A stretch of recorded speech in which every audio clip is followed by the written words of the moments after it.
Quand vous travaillez dans une caserne de pompiers à 7 blocs, comme on dit, des 2 plus hauts buildings de New York, vous finissez par en connaître chaque marche, chaque escalier, chaque étage.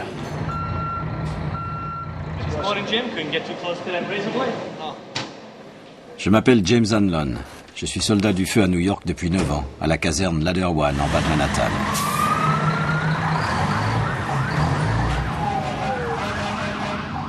L'été dernier, l'été avant le 11 septembre, on était appelé au World Trade Center jusqu'à 5 fois en un seul tour de garde. Ce que je veux dire, c'est que nous connaissions ces tours mieux que personne. Mais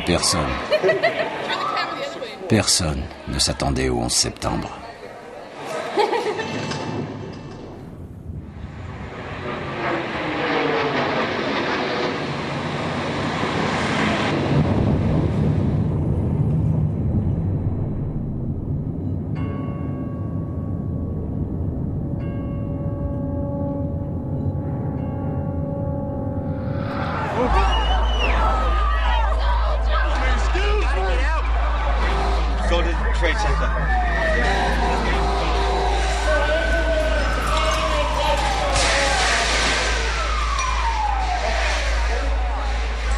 Ce jour-là, des gars de ma caserne, mes meilleurs amis, ont été parmi les premiers soldats du feu à rentrer dans la tour numéro 1 après l'impact.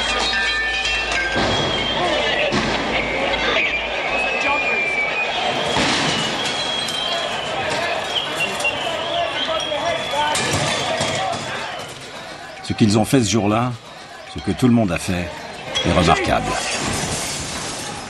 Et ce qui est presque aussi remarquable, c'est qu'ils ont été filmés en vidéo, à l'intérieur des tours, du début jusqu'à la fin.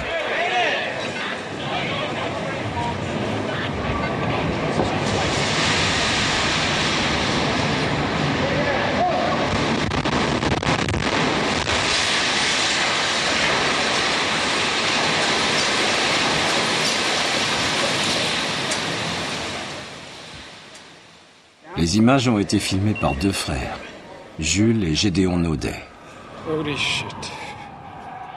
Ce sont des réalisateurs de documentaires et aussi de vieux amis à moi. I don't know. They always say there is always a witness for history, I guess. That day we were chosen to be the witness. The strange thing is, the tape, the whole story, it kind of happened by accident. I mean, Jules and Gideon didn't mean to make a documentary about 9/11. We wanted to make a documentary about a firefighter. That's how the whole thing got started. 9, 10, 1, 2, 3. Plus précisément, l'idée était de suivre une jeune recrue. Dans notre boulot, on les appelle les probies. The idea was to show how a kid, almost, become a man in 9 months. Which is their probationary period, where they have to prove themselves. On a fait équipe, et en juin 2001, tous les 3, on s'est retrouvés à l'académie à filmer l'entraînement.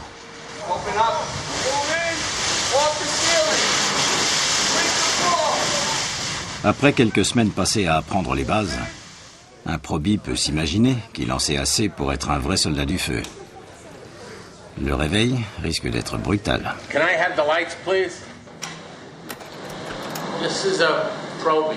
Became engulfed in fire. Another firefighter, no hood. Be prepared. Wear your gear. Go into a building. You never know what's going to happen. The fire is starting to really roll over my head now. The force of it knocked me down, knocked my helmet off, and my hands were gone. I take 3 steps into the apartment, and the floor gave way, and we all went. I'm trying to get my body off the ground now because I'm laying in boiling water. My right leg was paralyzed for 6 months. Ce boulot, c'est pas pour rire. When you get out, there's the real world. Don't be no hot dog show-off jerk. Pay attention to the senior men and do what you're told. Stay low. Vers la fin de la première phase d'entraînement, on s'est mis à chercher notre probie parmi les 99 de la promotion. My name's Paul Denver. John Carroll. Antonios Benetatos. Tony for short. I was a police officer. For a while I was a pizza man, actually, an Irish pizza man in the Bronx. This is my first job. It sounds kind of cheesy, but I always kind of wanted to be a hero, and this is really the only thing you could do that you can do that. Immediately, we're like, okay, this is the kid, let's go. On a fait affecter Tony à ma caserne, une des plus grandes de la ville. C'est Ladder One, plus une autre compagnie, Engine 7. I'm so glad I took this job. Can't beat it. My wife, sometimes she gets like so frustrated at me because I'm so happy to come to work, you know? And she gets up in the morning, she's like, oh, I gotta go to work again. Meanwhile, I'm up 5:30 in the morning, and I'm like, honey, I'm going to work. You don't actually wear that. That's what it says. They are the greatest, incredible guys. Ces gars-là ont combattu les pires incendies que vous pouvez imaginer. Ils n'allaient pas tarder à être face à l'impensable. Restait à savoir, est-ce que Tony serait prêt? I'm terrified. This is what I want to do, but it's scary. I just hope I can do everything that I'm supposed to do, you know? Because I want to help these guys and I want to be a good fireman, but you know, I'm still worried about how I'm going to actually react when there's fire flying over my head. Here goes. What's your first name? Tony. You know you come in on Thursday, right? Thursday? I wasn't sure of that. Thursday night. I am now, sir. Do you need to sit down? Sir, thank You want you. to stop calling me sir? I'm a little bit nervous. All right. What am I supposed to do when I come in the morning? Anything I should know? Be on time. I want to make sure I do everything I'm supposed to do. Ce qu'il y a, c'est qu'un probi, ce qu'il a à faire, c'est à peu près tout, plus le reste. More news and traffic coming up. It's 6:22.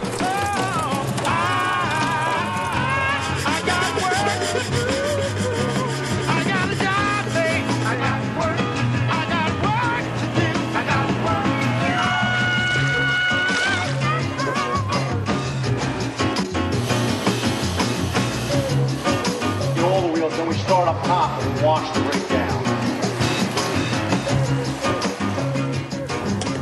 Règlement pour le probi. Le probi est toujours à l'évier. Il ne regarde jamais la télé. Jamais. Il se débrouille pour qu'il y ait toujours du café chaud le matin. You have an iron at home? Actually, I do not, sir. You don't? No. We'll be in a lot of trouble. Take two. I think I'm doing decently.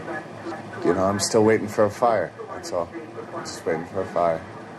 And I think that'll you know, make a pretty big difference. Engine, ladder.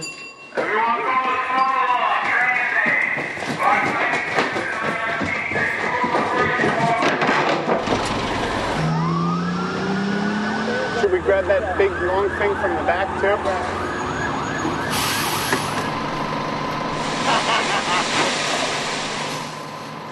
Mais voilà, les gars disent qu'il y a deux sortes de probis. Les nuages noirs et les nuages blancs. When a black cloud comes to the firehouse, that probie, he brings all the fires in the city with him. White cloud, just the opposite.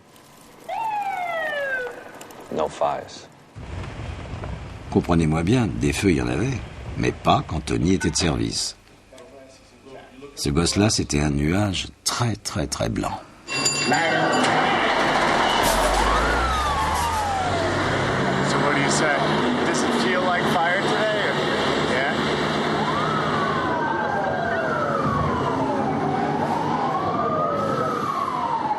Okay, so we got a suspicious fire. Do we have any smoke condition at all? Negative. False alarm. What are you doing over there? So did you catch a job or not? No. I think it was just an elevator smoking. Tony was ready though, right? I was ready. Tony was nervous, of course, terribly nervous. And as the days would pass, Tony, waiting for his first fire, wanted to prove to the other guys, and even more to himself, that he was going to be a real great firemen, Tony! I'll be right back. the guys were not going to make it easy on him. C'était pas contre Tony personnellement. Tous les probis We're going to passent. break your chops till you laugh about it. Right. Because that's how we do it. All We'll right. tease you to death until you start laughing. Right. No problem. You gotta love this stuff. No, Sooner or later, and you will. Yeah. Mais avant de l'aimer, ce métier, tu dois l'apprendre. Now, say you got up there now, got your helmet on, your bunker gear, and you got to get your mask on. How you going to do that without letting go? I don't know. When we hit, what's the best way to hit? On one knee. Hit.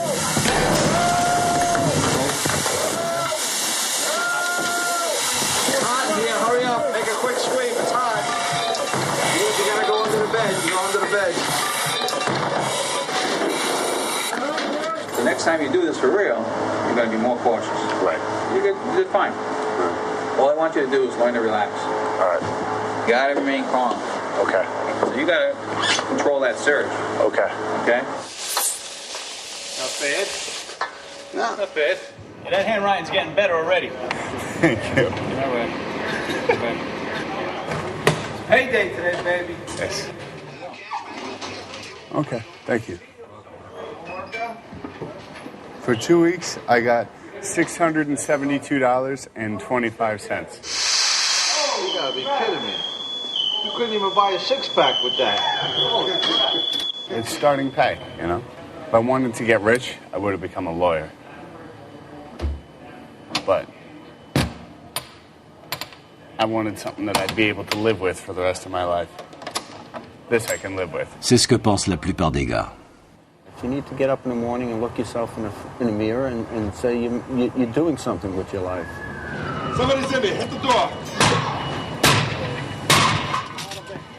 On fait son métier, on risque sa vie pour aider les gens. Et au bout d'un certain temps, on rentre dans une famille élargie, exceptionnelle.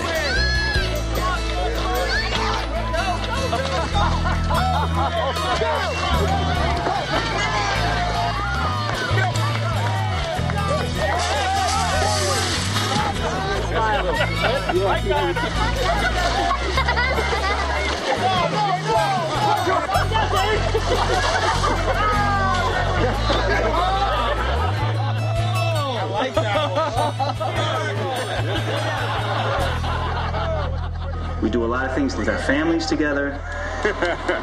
You know, you got a bunch of guys here that just, they want to be here.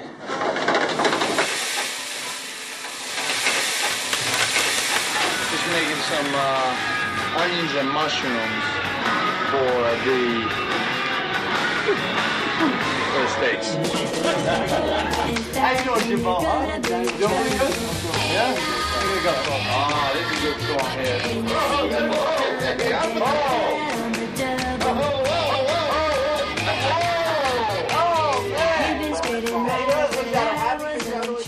Citez-moi un autre métier où tout le monde dîne ensemble, tous les soirs. Now, Steve, you gotta be tired now. Let me help you, Steve, because I think I'm the only guy that helps you in this firehouse.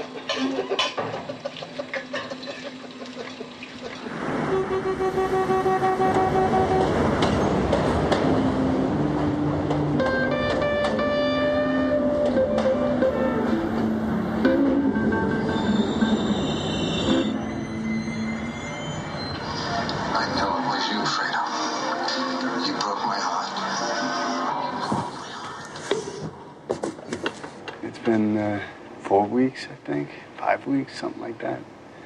And I'm still no fire. It'll come. Probably when I'm asleep and not ready for it. That's when it'll come. It's 2:30 in the morning, bro. You can sleep. You can. All right. Trust me. When the alarm goes off, they'll come and get you. Engine, ladder.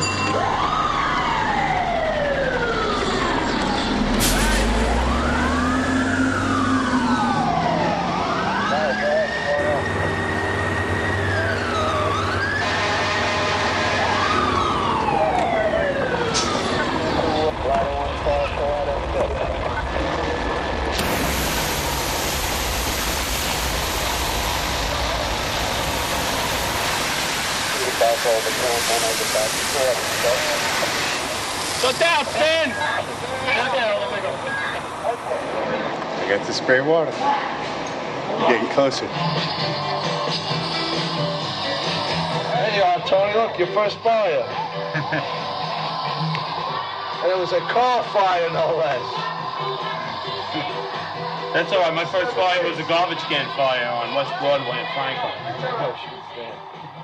C'est vrai, Tony était presque. Mais sérieusement, ça c'était une flamèche. Pas un vrai feu. Hey, Chief, come see his first fire. If they're all like that, it's going to be a fun 20 years. Hey, there's fire over here. Here's the fire, see? Start your line, put out the stakes. By the end of August, we knew that we had a great cooking show, and there were no fires. Waiting for a job, that was a very big concern. But every time we would talk with some of the senior guys, they always told us, well, be careful what you wish for.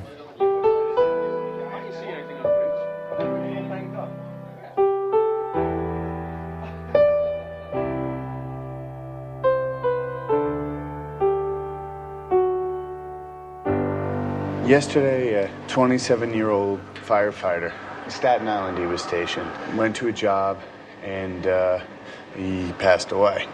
This guy left behind a 2-year-old son and a baby on the way. You know, this dude was just expecting to go home and see his girlfriend after the tour that day, you know. Well, we'll go to the funeral on Saturday, and what can you say?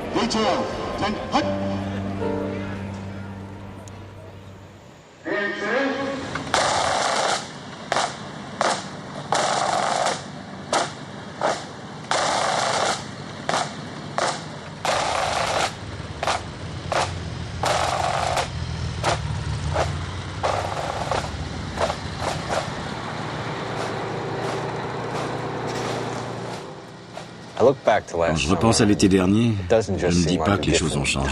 It seems like a different world. At the time, we didn't think there could be anything worse than losing a single firefighter. I mean, looking back, we were kind of innocent. Especially Tony. A bunch of the guys were talking about what different parts usually get them at the funeral. When the coffin went past, that was a little rough. I don't know. I hope it's my last one.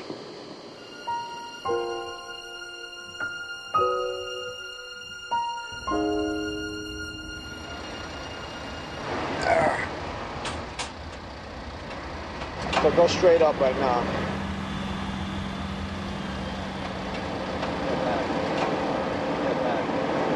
There's a lot of things going on at all times, you know. Shit's hitting the fan, the roof starts to collapse, you got to get off. You know, you got to really improvise. Right. You know what I mean? Right. Basically, you have to be on the top of your game. Right. You're not the OV. You're on the top of your game. This is not a joke, this job. Right. It's a lot of things to think about, you know. And tunnel vision, focus, really, because that's what's going to keep you alive, and that's what's going to give you the opportunity to help anybody else. Right. Right. You ready to go down? Avec ou sans incendie, Tony avait beaucoup emmagasiné cet été-là. Bien sûr, il était loin du compte, mais on lui apprendrait. Pour nous, rien ne pressait. Quelques jours plus tard, Jules a cuisiné français pour les gars. Disons qu'il a essayé. Decided to cook leg of lamb, which I told him for a long time was one of my specialties. I think he cooked one, and we really needed at least 5. Where's Frenchie? A couple more meals like this, we'll be able to share shirts. All right, I got a small piece, so what? I'm a mistake.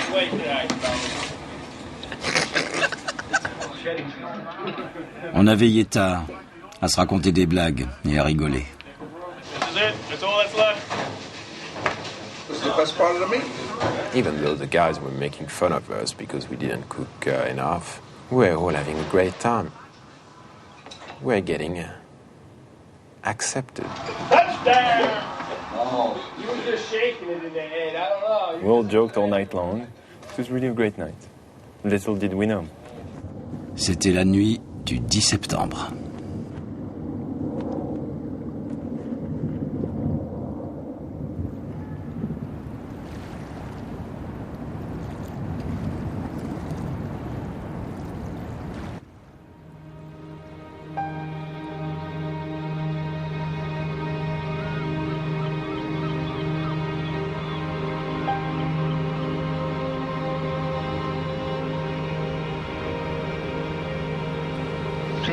Day today, sunshine throughout, low humidity, really a splendid September day. The afternoon temperature about 80 degrees, great weather for the primary election.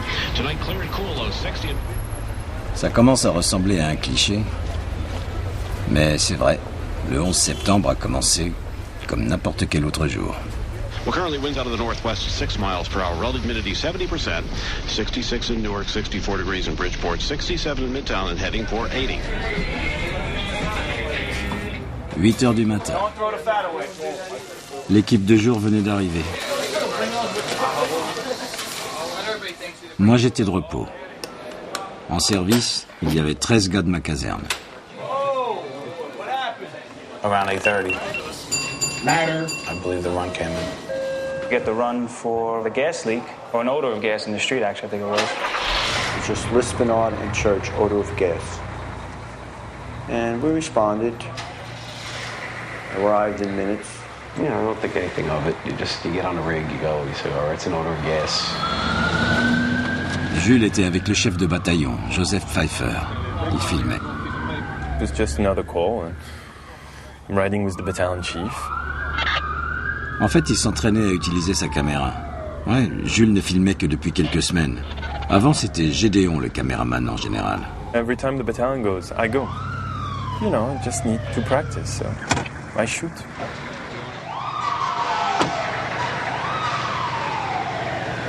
And I don't stop. You wanted to check the water gas top over here? The gas mains right here. Right down there. We checked the area with meters, and it was kind of routine and pretty simple. Il était 8h46 du matin. And then we heard a plane come over, and in Manhattan, you don't hear planes too often, especially loud ones.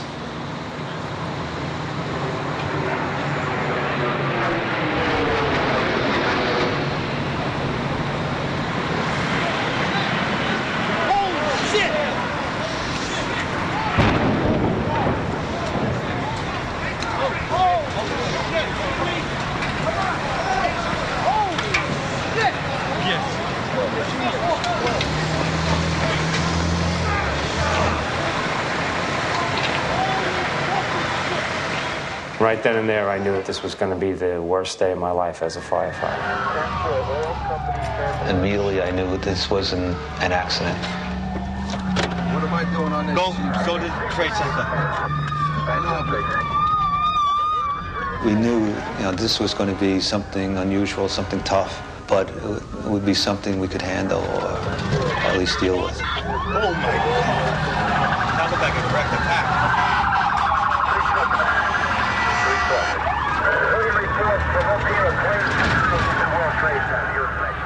Le chef Pfeiffer a transmis le premier rapport officiel. Battalion 1 to Manhattan. We have a number of floors on fire. It looked like the plane was aiming towards the building. Transmit a third alarm. We'll have the staging area at Vesey and West Street. Yes, sir. probably a 2-minute ride, but it seemed like it was forever because there was a lot of things going through your head. Felt sorry for the people who started the building. What was going to happen, nobody had any idea. We've never experienced something like this before.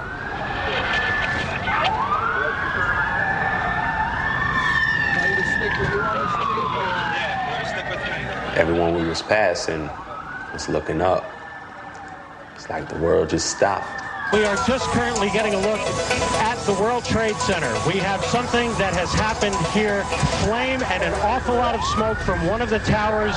Whatever has occurred has just occurred within minutes, and we are trying to determine exactly what's on. As we swung around in front of World Trade, my mind tells me, wow, this is bad. What do we do? Like, what do we do for this?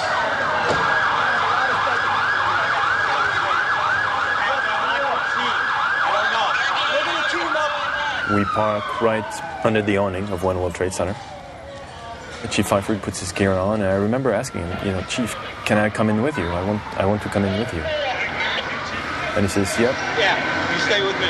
Come in with me, never leave my sight. You got the chance.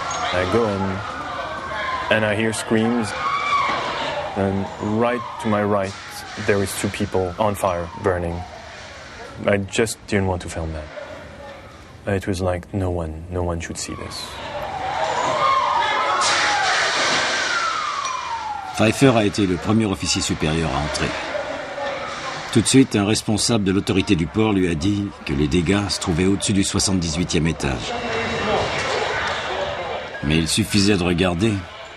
C'était clair qu'il s'était passé des choses, là, dans le hall. You just saw that all the windows were blown out. The lobby looked like the plane hit the lobby.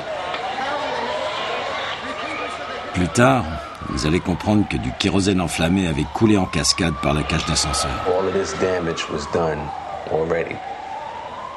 People was all over the place.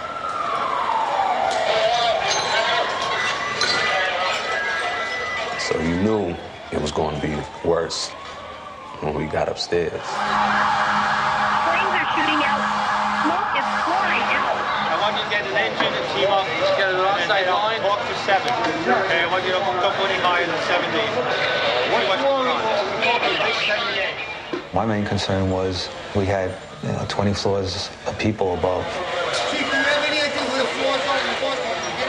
And we had to figure out a way to get them out.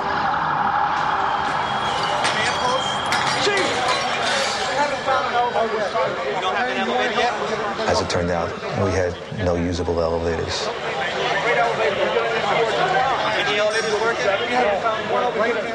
Les ascenseurs étaient HS, alors il n'y avait qu'une façon de monter. À pied.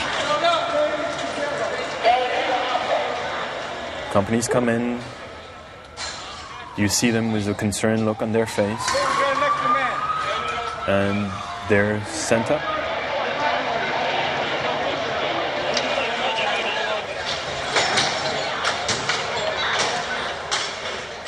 Un pompier et son équipement complet, une trentaine de kilos de tuyaux et de matériel, met environ 1 minute pour grimper un étage.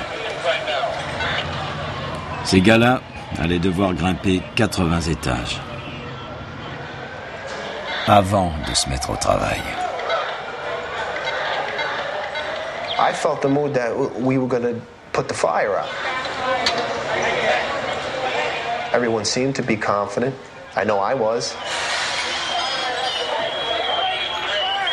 You basically looked at it and said, okay, we got 10, 20 stories of fire. We'll deal with it. We'll get up there. We'll get to it. There are fire crews just screaming into this area from every conceivable direction. Entre-temps, quelques-uns des gradés les plus importants avaient rejoint le chef Pfeiffer. Il dirigeait les opérations. Ils envoyaient les gars dans les étages. Every time I looked around, it was new faces. Some that I recognized, I had seen Chief Pronti, great guy, white hair, mustache, the perfect grandfather that you'd like to have. Remember seeing Lieutenant Fody, who was working with 9 engine. Said hello and then started going up. Parmi ceux qui sont montés, il y avait le lieutenant Kevin Pfeiffer. Il dirigeait Engine 33 et c'était le frère de notre chef. I just remember we both looked at each other, said a few words, but it was more the look with a real concern that this was going to be something tough. It's going to be a tough job. It's going to be a long job. They'll put it out. That's what they do. La dernière fois que Jules avait vu son frère, c'était 1 heure plus tôt, à la caserne. Pour Jules, Gédéon avait suivi Tony, le probi, dans la tour. When we had left for the odor of gas in the street, for me, it was in the engine. And then when we arrived to the trade center, he went up immediately with the guys. So for me, my brother is going up the stairs. En fait, Gédéon était avec Tony. Engine 7, ladder 1. This is firefighter Benetados. Mais Tony était encore à la caserne. I was off duty. Il avait reçu l'ordre d'y Everybody's rester. been recalled. All available units must come back to the firehouse. Pendant que Tony essayait de gérer les téléphones, This is firefighter Benetados. Gédéon a pris sa caméra et s'est mis en route vers le World Trade Center. Il était sûr que son frère était à l'intérieur et il voulait le trouver. I remember slowly walking down to the World Trade Center. What really sticks in my mind is passing by the people and filming them and filming their astonishment. And the eyes saying, "This is not happening."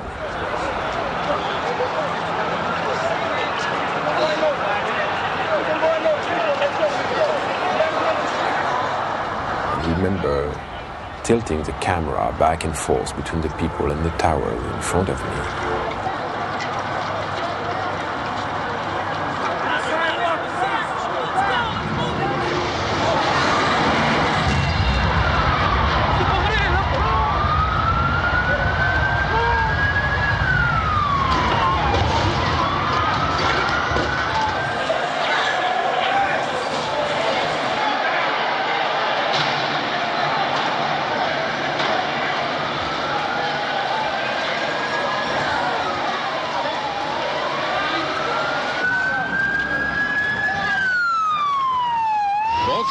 Of the World Trade Center have been hit by aircraft. Both are in flames. Both suffered explosions. There is black smoke coming from both of the towers. It's a horrific scene here. There's debris flying through the air over the East River here into Brooklyn. What appears to be...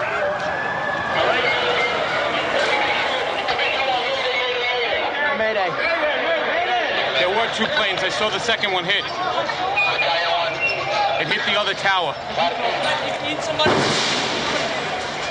All we knew was that a second plane hit, and we had a lot of people trapped.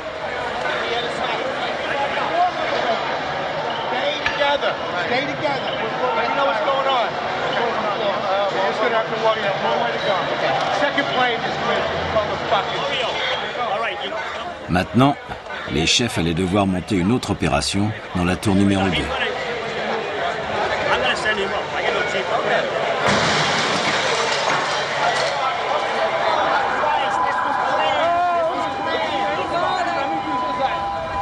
When the second plane hit, that's when you could see fear. Both of them are on fire. You could see it in everybody's eye. Tell your co-workers are with you. There were people from all over the world in these streets. Different colors, different languages.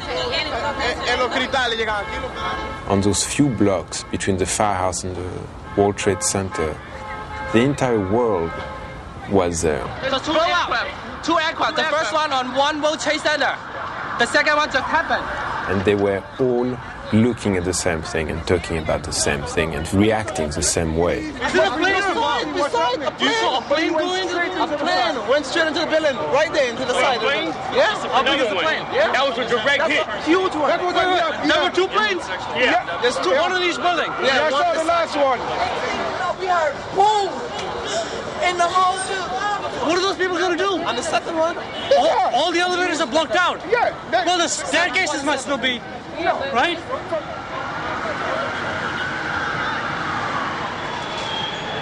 The stairs were crowded.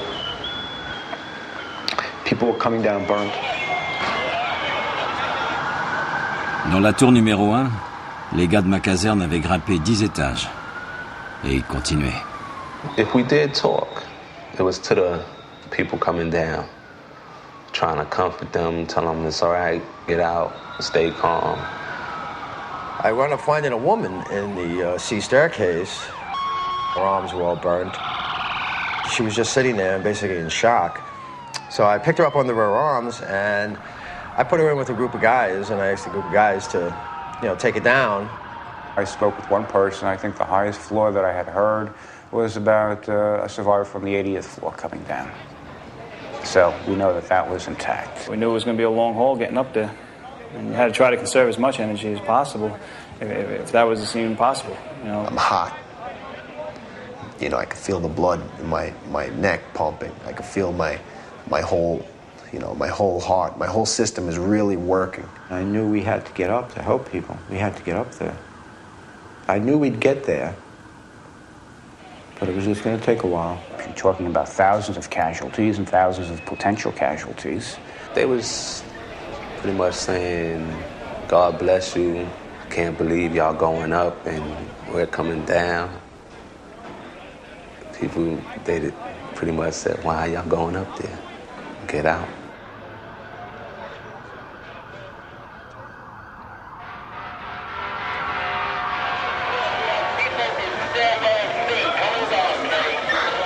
Their concern was to get everybody out. That was the key.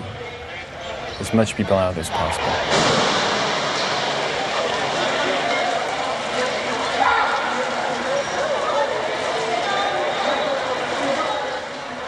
La plupart des gens de la tour numéro 1 sont sortis sur la mezzanine au-dessus du hall. Ensuite, ils sortaient par un autre immeuble. Les chefs voulaient que personne ne sorte par les portes du hall. D'abord, à cause des débris qui tombaient. Ensuite, c'était des gens qui tombaient. You don't see it, but you know where it is. And you know that every time you hear that crashing sound, it's a life which is extinguished. It's not something you could get used to. And the sound was so loud.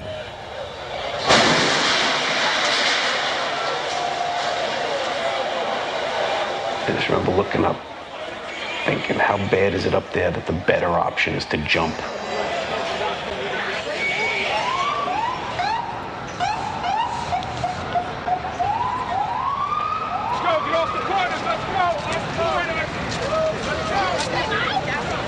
Like something out of the Tower Inferno, like a movie.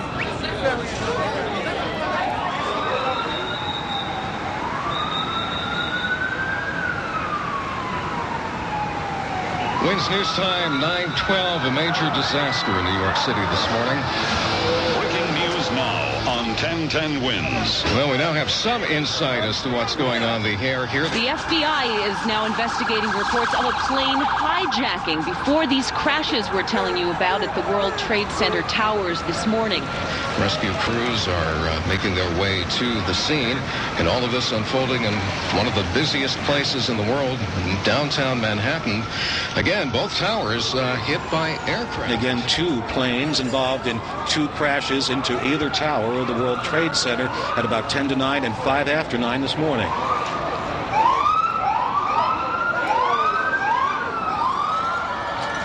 Des débris des buildings et des avions ont atterri à plusieurs blocs.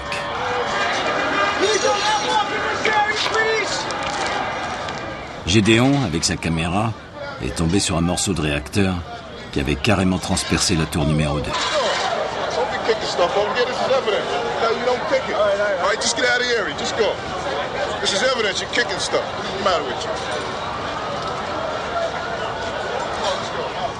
Gédéon n'avait aucune chance d'aller plus loin. En tout cas, pas sans être accompagné d'un pompier.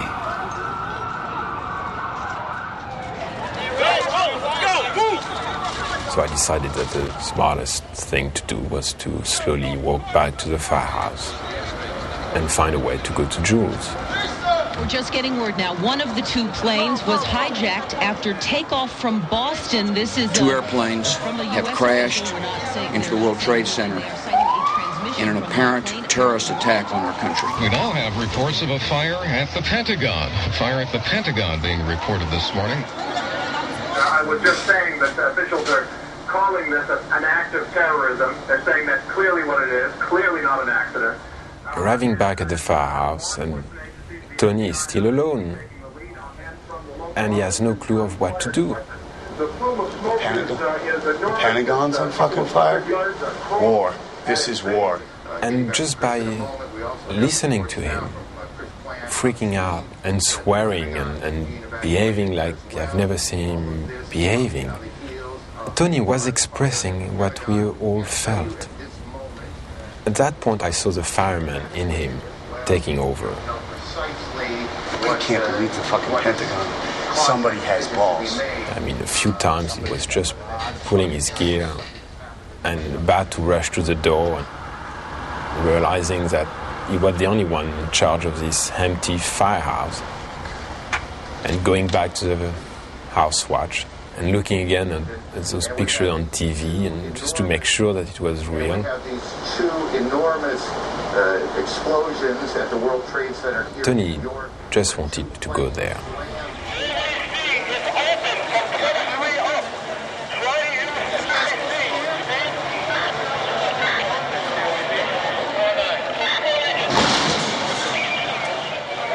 Dans le hall, les chefs essayaient de gérer la plus grande opération de secours de leur vie.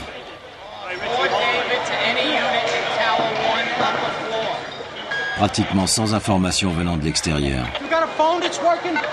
I think the entire world knew more than we did. Everybody had seen the attacks. Everybody had seen the tower burning. De New York, un avion s'est encastré dans une des deux Had seen the Pentagon. For us, we didn't have a clue of what was going on outside our lobby.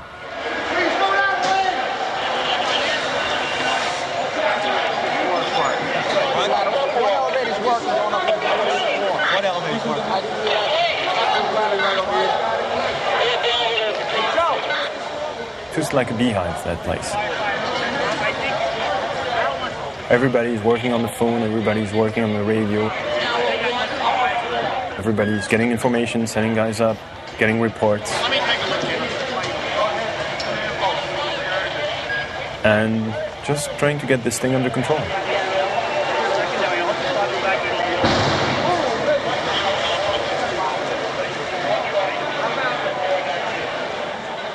À un moment donné, il y a même une rumeur qui a couru qu'un troisième avion arrivait.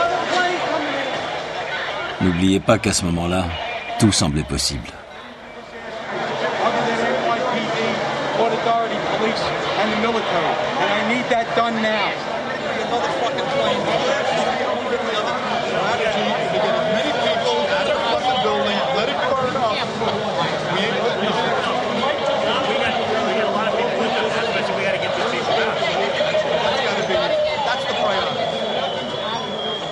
Pour couronner le tout, c'était très difficile de communiquer avec les gars dans les cages d'escalier. Le système interne de communication des tours avait été détruit par le crash. Restaient les radios des pompiers. Suddenly, you have hundreds and hundreds of firefighters that have radios.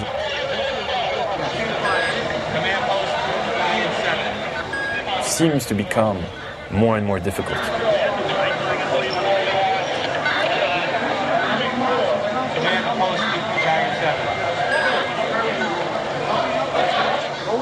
to face. Please provide me again with your location. Is there anyone in this car?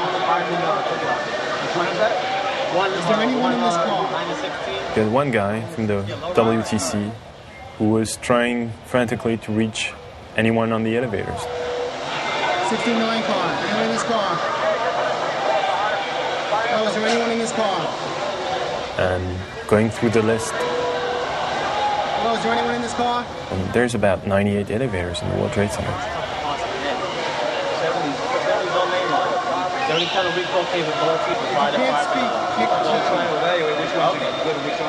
In the middle of all this, suddenly an elevator opens up. And you see people not having a clue of what's going on. Because they've been stuck in there since the first plane hit.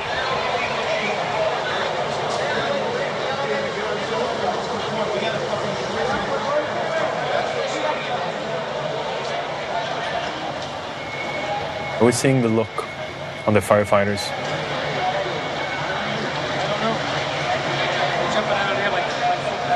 It was not fear, it was what's going on. Disbelief. That made me panic a little bit. That made me panic.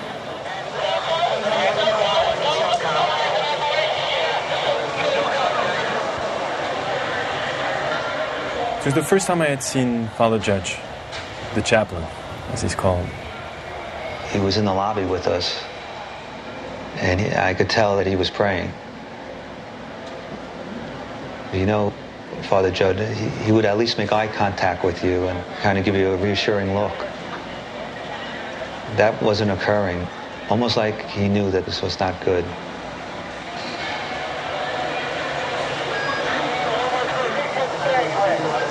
This is a dangerous way to go out.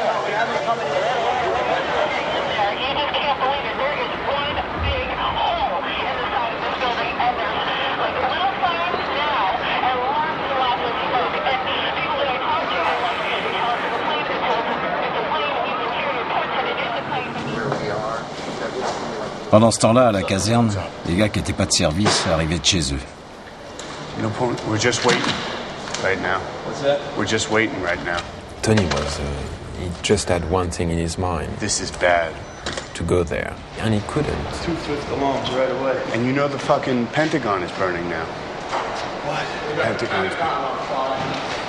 I want everybody to stay here, and they're going to deploy us as needed. Right now, they've got enough guys down there. They want us in case anything else breaks out. And that's when Chief Burns arrived. I need a cup of coffee. Larry Burns, soldat du feu, recruté en 1957. Il y a 3 ans, il a pris sa retraite avec le grade de chef de bataillon. I couldn't wait. I had to get down there. Because you know what? They're my firefighters. It's my building. It's my city. Leave your gear all together, get a flashlight, and a bottle of water. Okay. Told the probie, get your gear, let's go. I remember Tony asking me to bring him some gloves, medical gloves. Box of gloves. Go grab a box of gloves. And by the time I found them and rushed back, they were gone. Le probie et le chef à la retraite étaient perdus dans la foule, en route vers le World Trade Center. I think at that point, the lobby was pretty empty. There were just a few of us in the lobby, and we were discussing tactics. This is Tower 1. This is Tower 1. Put a big 1 here. Some of the outlying companies didn't know what Tower 1 was and Tower 2. So we were just trying to help them out by writing it on the desk to make it obvious to people. Il était presque 10 heures. Un peu plus d'1 heure après le premier impact. Des pompiers de toute la ville se trouvaient dans les tours. Par centaines.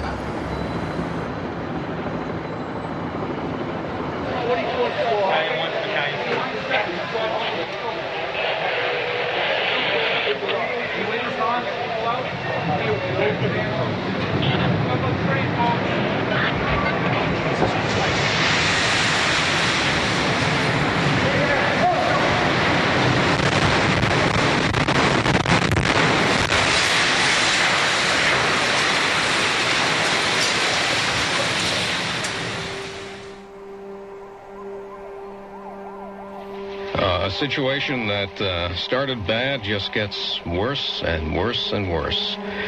The World Trade Center, South Tower, which was hit by a plane and racked by an explosion approximately an hour ago, has totally collapsed. What happened?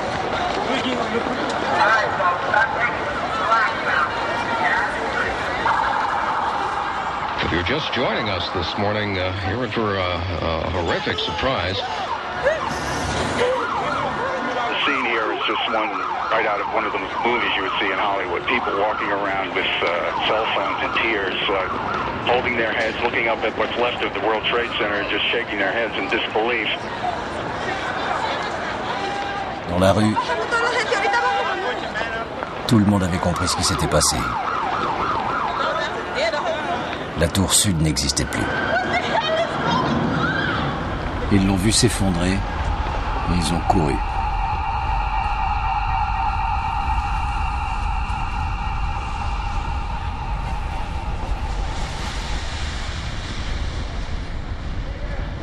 I waited. Time slowed down and everything became pitch black. Everybody all right? Yeah, I'm okay. How's the way out of here? And then realized, okay, I'm not dead. Yeah, right here. So let's turn on my floodlight on top of my camera.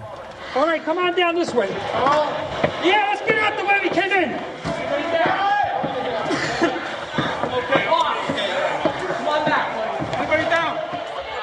À l'intérieur, Jules et le chef Pfeiffer ne savaient rien. Personne ne savait rien. Sinon qu'il s'était passé quelque chose de terrible. They asked me, you with the light, help us out. We gotta get everybody out. It was pointing my light wherever they needed. Right here. Where's she,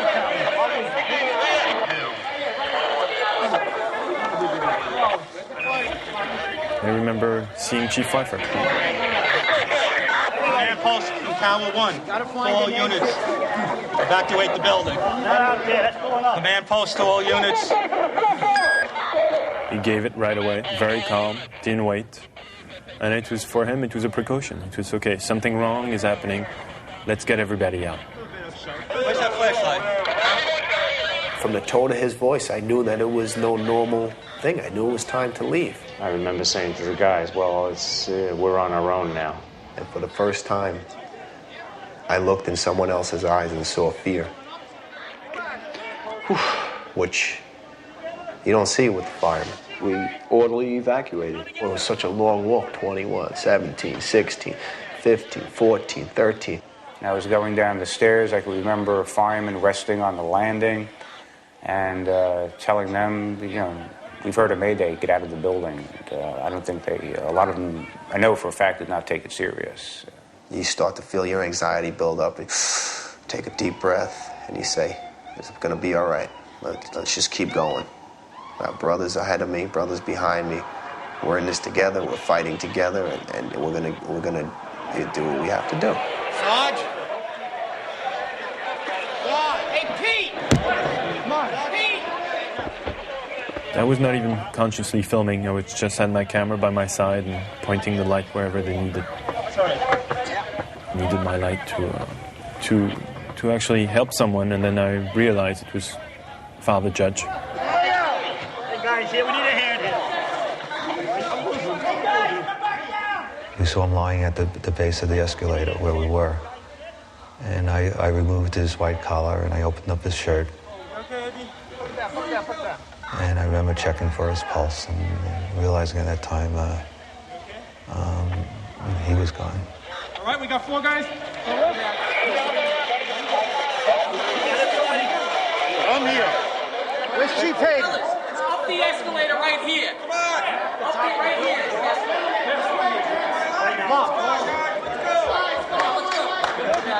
Top of the escalator. Top of the escalator? Top of the escalator.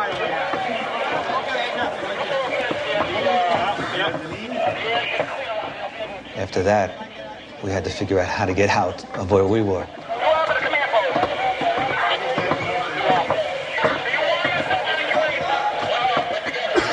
Because if you go out this way, right where we are now, people are still jumping, debris still falling, and it's too dangerous. You cannot go out this way. From World Trade Center, we took a hit on that last explosion. Command post is being evacuated this time.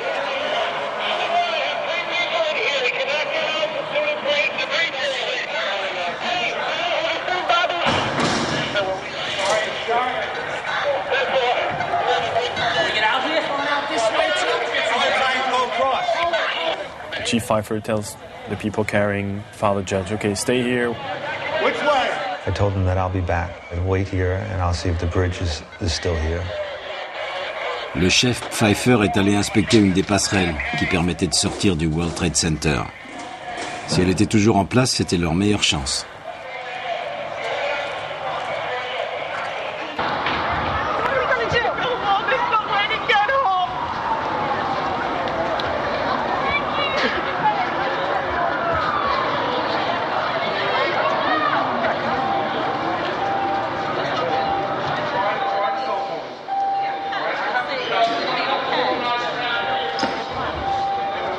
Did you hear what happened with the other tower? You see the tower collapse? The top or the whole thing? It looked like the whole thing, and now what they said was the FBI just came here, and they said that a third plane is what did it. Another plane hit it. We'll head down together.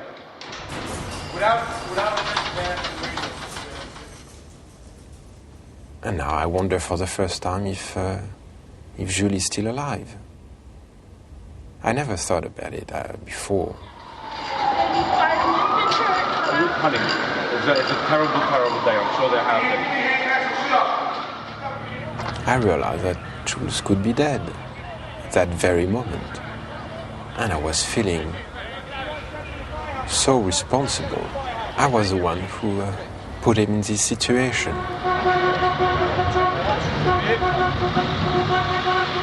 I had to find Jules. Gédéon s'est fait emmener par 3 pompiers de repos, déterminés à rejoindre le World Trade Center avec les moyens du bord. Un pick-up.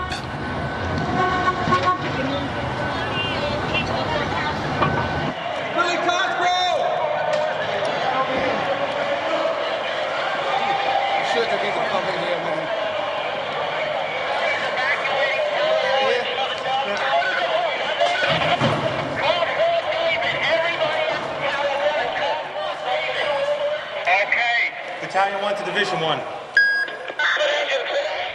We walk and we walk and we walk. And there are maydays being given, and we start to figure out, okay, it's much be worse than we think, because you cannot have that many maydays and all that dust and that noise.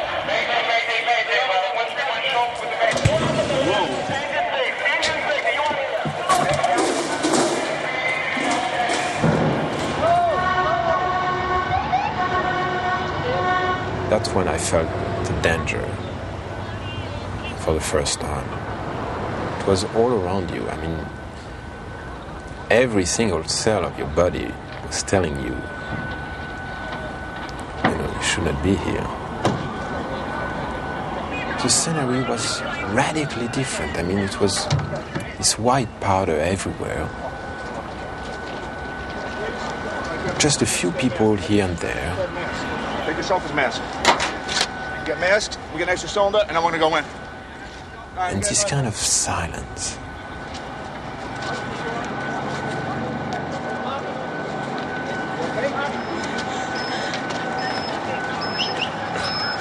You have ambulances straight down. Of course, there's no word on casualties. You have ambulances straight down. But suffice to say, the loss of life presumably profound. Ambulance straight down. Ambulance straight down. Of course, at this point, everyone everyone's concern is just getting north, getting away from the World Trade Center, as well as finding out where their families are. The south tower of the World Trade Center just minutes ago collapsed to the ground. Only one tower is standing at this point. I have a direct line of sight to what is left of the World Trade Center. The fire continues to burn. I can see the flames through the thick smoke.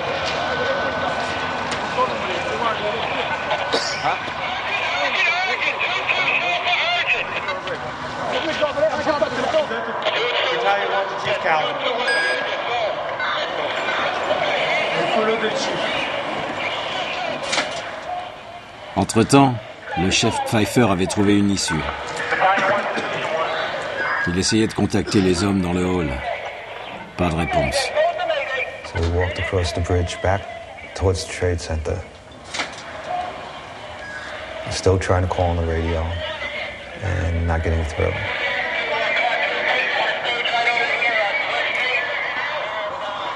The guys that we had left there, they're not there anymore.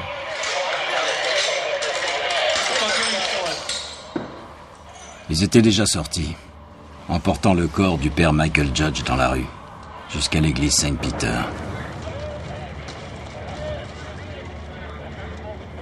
Ils ont étendu son corps sur l'autel.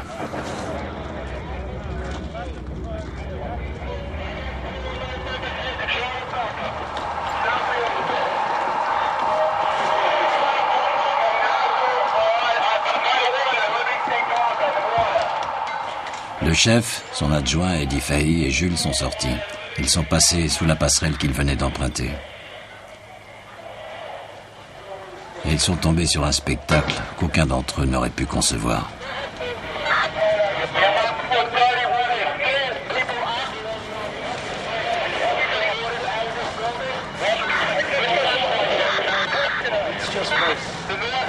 And there's debris everywhere.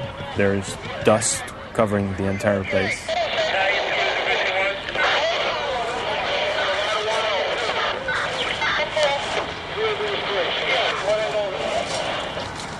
And we look, and the tower's here, so it's okay. Probably to something else. The tower is nice, it's standing. The other one, we can't see it, but it's probably just, on the other side, and no one tells us. We have no clue. Where the Trade Center was just covered with smoke. And that's not unusual for a fire to have a building disappear behind the smoke.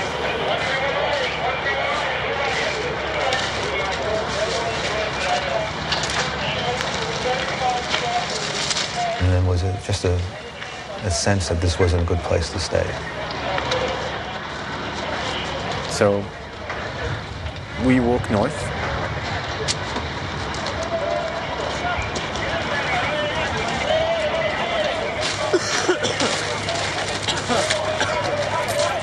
Just trying to figure out what took place here, and then try to gain some control.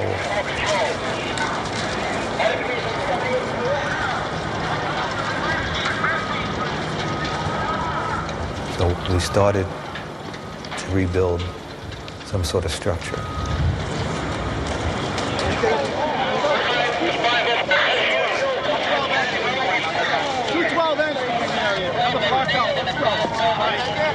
We got everybody out of the lobby. It was in the lobby.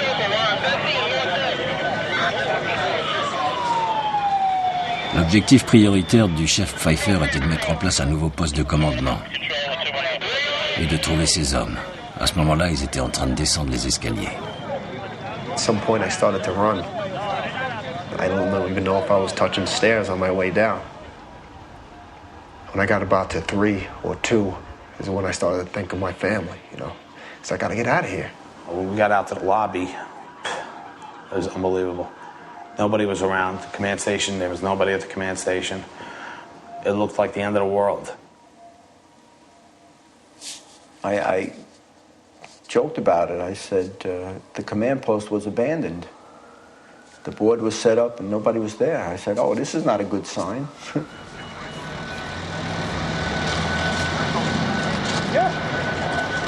I knew there was nothing I could really do. I mean, I was not a fireman. I had absolutely no medical expertise at all. I was just a civilian. But as a cameraman, yeah, there was something I could do. and it was to document what was happening. So the cameraman took over and just filmed.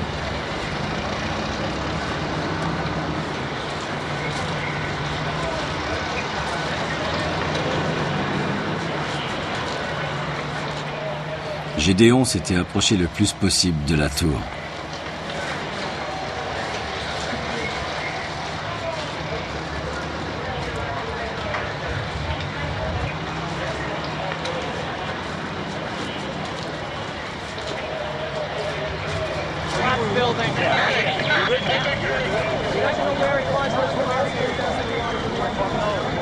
Strange enough, I kept the only thing that was my preoccupation was to clean my lens.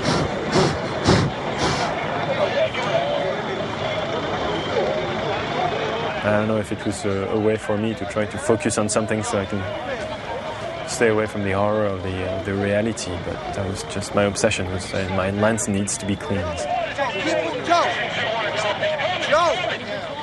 Jules était avec le chef Pfeiffer, qui réfléchissait à ce qu'il allait faire. Les soldats du feu de ma caserne avaient atteint le hall. Ils en étaient vite sortis. You know, kind of walking at this point. We knew we were out of the building, felt we were safe. Unfortunately, there were people jumping out of windows. You could see them hitting the ground all around you, debris hitting the ground. I thought we was going to get out the building. The chiefs will meet up, and then we come up with a plan, and then we go back in. That's what I thought it would be something like. Just before I walked out, a fireman out in the middle of the street was yelling at me, wait, throwing up his hands. And that time I waited, and there was a big thud, and then another thud, and there was two people who had fallen or jumped from way high up. Get yourself accounted for with Chief Tory down at staging. Let's move. Come on, officers. Tout le monde se trouvait dans le périmètre de la tour numéro 1. Il était 10h28 du matin. And then comes that sound again.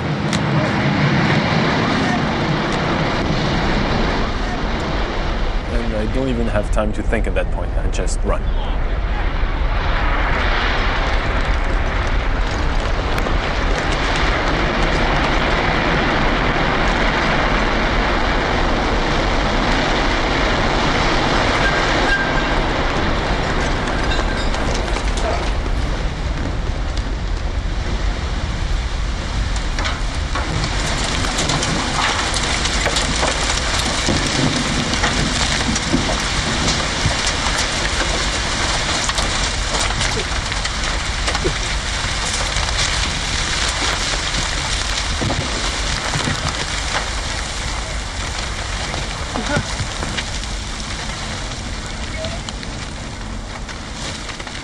And it's dead silence. There's nothing. No radio calls, no sound, nothing.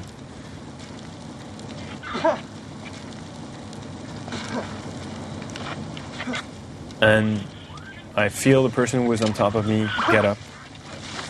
Get out of here. You with me? Yeah. And I recognize it's Chief Pfeiffer's voice. And I just realized it's just, it jumped on top of me to protect me from all this.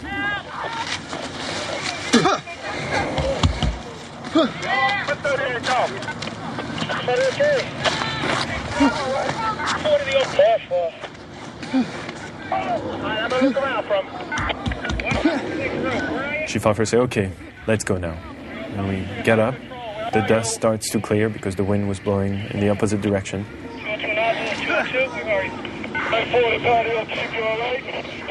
After that, it was just trying to literally walk around the block and regroup and walk back to the scene and see what we could do.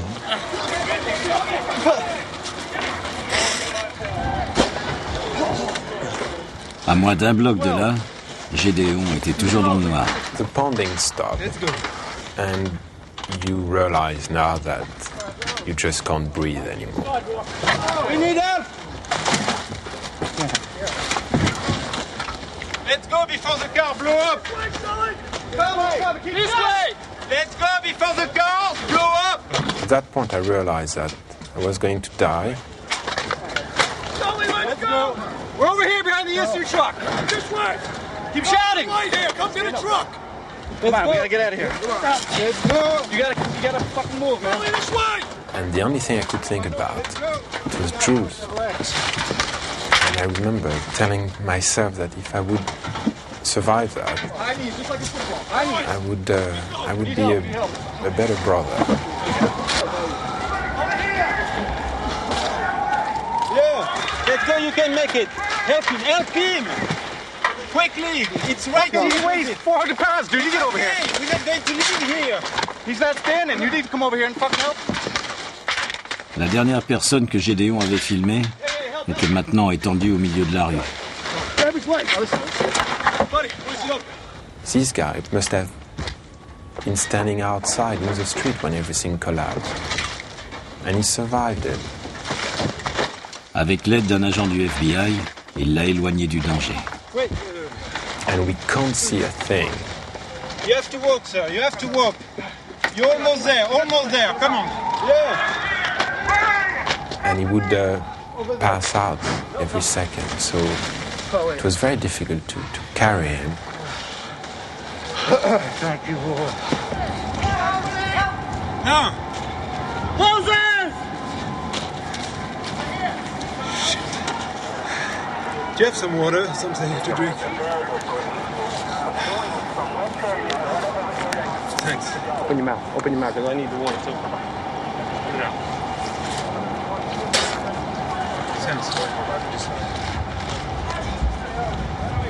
I had been in this street 3 times in the last hour. The first time it was full of people. The second time everybody was running away from it. And the third time, getting out of the last collapse, there was just nobody. And everything was white. Everything was covered by the dust.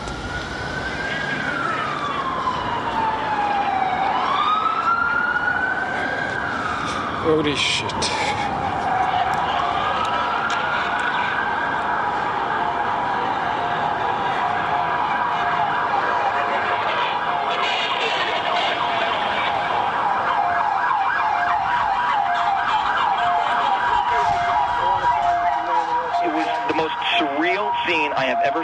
I cannot describe what took place.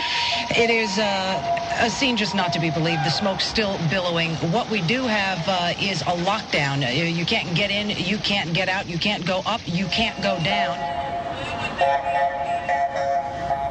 I see that I'm still in the middle of the street, and I see there is a little deli. It seems to be open in the corner. Yeah, we're getting up too now. Oh, okay. Hey, guys. I was wondering my girl. A lot of people injured. Firefighters, bloody nose, things like that.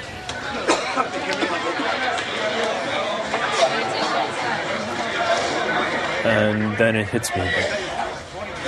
Now, where is my brother?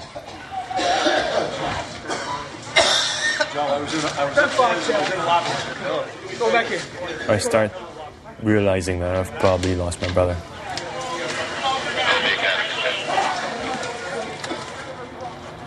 So I try to go back to the World Trade Center. I need to go find my brother. Where are the guys? I have no idea. I was with Chief Pfeiffer.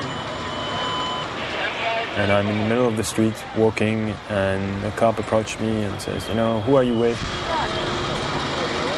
I'm with the chief of Battalion 1. Oh, you're Battalion 1? Yeah. You got ID? I have my letter from the commissioner. Take your letter and your camera and get out of here. All right? Go.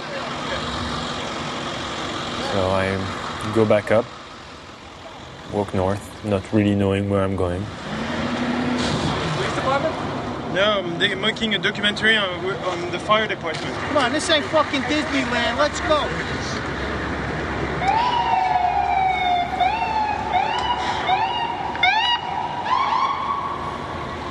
And after a while I said, there's nothing I can do here. I need to I need to go back to the firehouse. Maybe they'll have some news. Maybe he's already back there. But at that point, I think he's dead. And it becomes too overwhelming.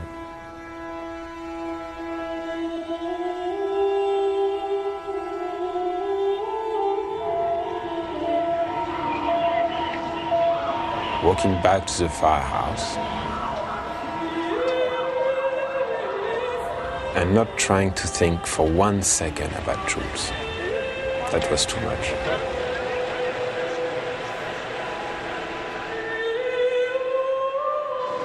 Don't worry, honey. We'll stand with you.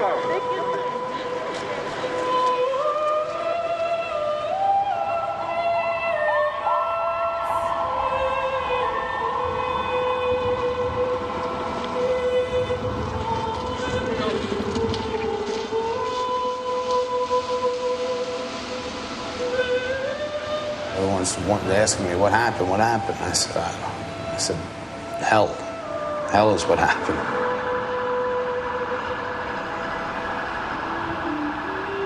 It just came down, and it wasn't supposed to come down.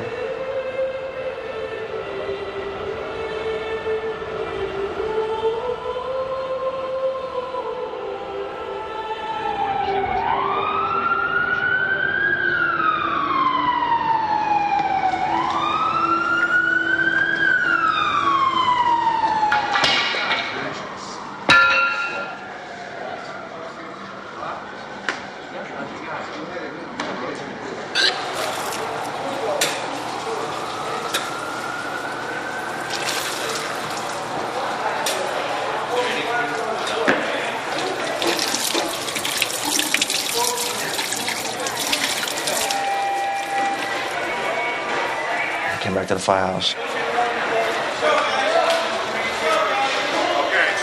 Very emotional. A lot of guys are crying. I'm crying.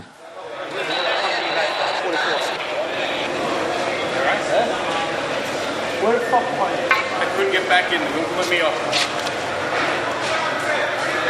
Well, leave the oxygen here. Hold on. Still, we don't know how many guys are missing. Down here looking. I got thrown into 2 ambulances. We bolted, we ran. I never got so many hugs in my life. They were glad to be alive hugs.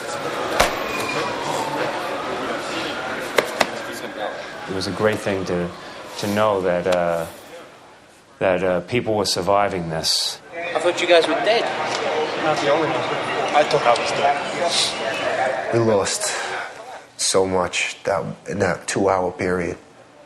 How you doing, all right? And we felt like we got the hell kicked out of us. Shot, I don't know what to do, man. Go back down there or what? Fucking get shot. Is everyone okay? You guys were in the building? Yeah. So many thoughts and emotions, and we got to call our loved ones, tell them we were okay. You made it out. You just made it out. I'm never so happy to hear my mother's voice.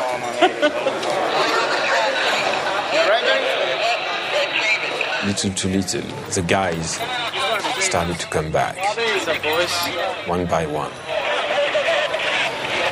Again, the cameraman would just film. And it was just like, you heard the ground rumble, and it was just fucking debris was just chasing you. We were running, hauling ass. So it was just filming them coming back and asking them if they had seen Jules. And nobody could answer this question. It was extremely frustrating and annoying. One guy from the firehouse came to me and I asked him, have you seen Jules? Do you know where he is? And he looked at me and he said, yes, he's behind you. I turned over, and Jules was there in the firehouse. I didn't even see him coming in. And it was like meeting for the first time.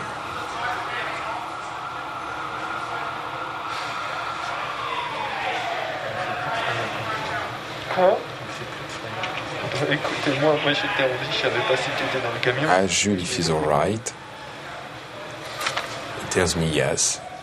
He tells me that he was all that time in the lobby.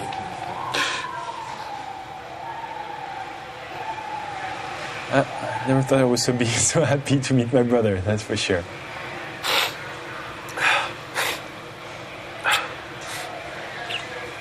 Cry like babies for about 10 minutes.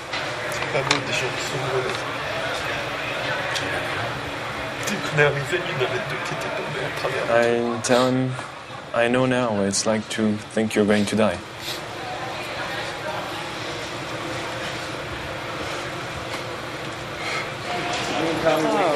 Fuck, man. We're worried about you guys. You don't know what happened to you guys. Oh, God. Everybody's all right. Everybody's accounted for. Right here. You got everybody? Right here. Everybody's accounted for? Just an open. You all right? What's up, Patty?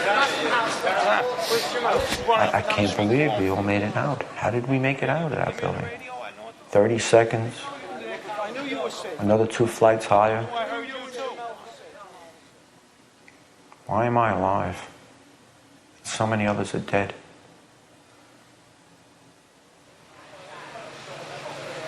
Got down to the lobby and we saw they abandoned the command post. We knew we were in trouble. We came down. It was much worse than it was when we went up. Yeah, that's what I hear. Right? We went up and they had everything set up. We came down. It was desolate. It was like, holy shit. We came down to the lobby. It was like the first in the wars. There was nobody there. What the fuck? What do we do? We made it outside. We made it about a block. We made it at least 2 blocks, and we started running. Floor by floor, instead of popping out. It was like, it was if they had detonated. Detonated. They were planning to take down a building. Boom, boom, boom, boom, boom, boom, boom. All the way down. I was watching it and running. Just ran up West And then you just sort of, this cloud of shit chasing you down. Couldn't Just outrun ran it. up West Street. I couldn't outrun it. So what'd you do? I jumped behind a battalion car. I hit under the car. I was waiting to die. The scene here is reminiscent of a nuclear winter. Right now, everyone is walking around with masks covering their face. There's people just wandering the streets, covered in blood, covered in plaster. They were near the site when the buildings collapsed. We're on about the 20th floor. We hear this fucking rumbling, and I guess that's when 2 came down. I guess it hit 1, crushed out the Marriott, whatever. We're right. We fucking dead. I guess the best way to sum this up is the World Trade Center is no more. Sit down. The loss of life, one can only imagine, is just enormous. It must be incomprehensible at this point. They have a fireman's body in tent and house on the floor. They dragged him in, but they can't identify him because the shirt where his name is ripped and it's only half a body. The building started shaking. I started running, and then by the time I got to the bottom, there was bodies hitting the ground. Chaplain, we carried out the chaplain. He was dead. He was dead? It exploded and we all just blew us all in. The fire department chaplain? Whole crack. He had no pulse or nothing.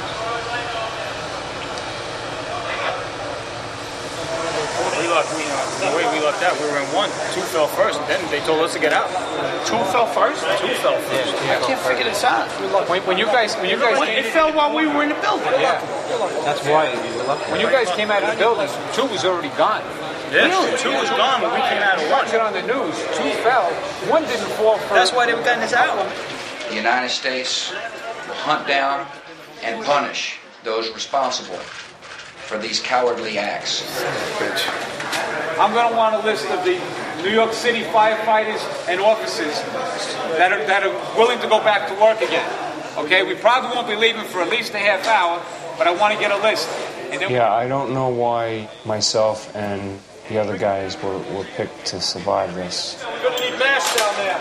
In a way, I feel that there must be a reason. And then we'll leave as soon as we get the order from division.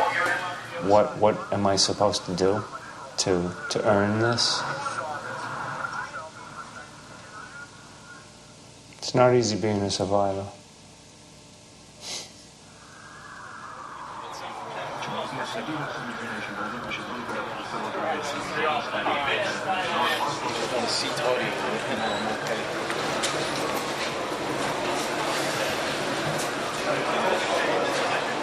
Put your head back now, gently. Yeah. Okay? Yeah. Oh, that day changed everything. I think I got fibers in there. You got fibers in there.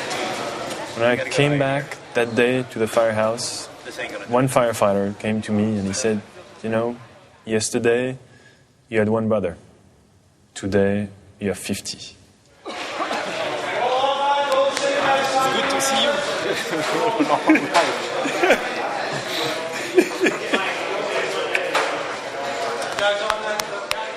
C'est plus que difficile de décrire les émotions qu'on a vécues à la caserne ce jour-là. D'un côté, on se réjouissait.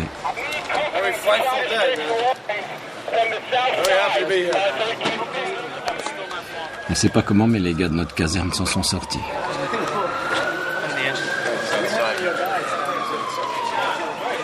Everybody come back one by one at the firehouse, except one.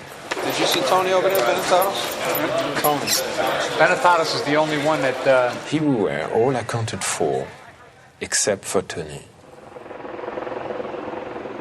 Everybody was wondering about Tony.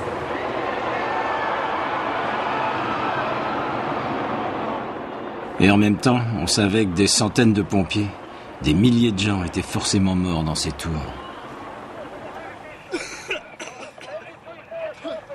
Et plus le temps passait, plus on était certain que Tony Benetatos en faisait partie. Hey guys, Deputy Chief Hill called. 1st Division, he doesn't want anybody else down here right now. They got a million guys that are standing around doing nothing. So it's a direct order from Hill. I'd come in from home, and yeah, we were ordered to stay at the firehouse. Mais la vérité, c'est que les gars voulaient y retourner. Ils voulaient chercher les survivants. That fucking mentality, get in there, get in there, get in there, get the people out. It's bred in you, it's programmed into you. Moi aussi, il fallait que j'y retourne. Il fallait que je retrouve le môme.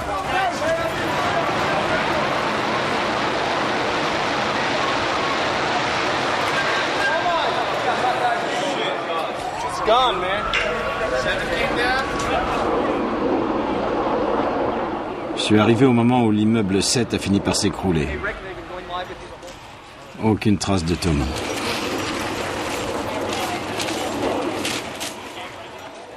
Il devait être 18h, 9h après le premier impact. Tony est arrivé, tout simplement.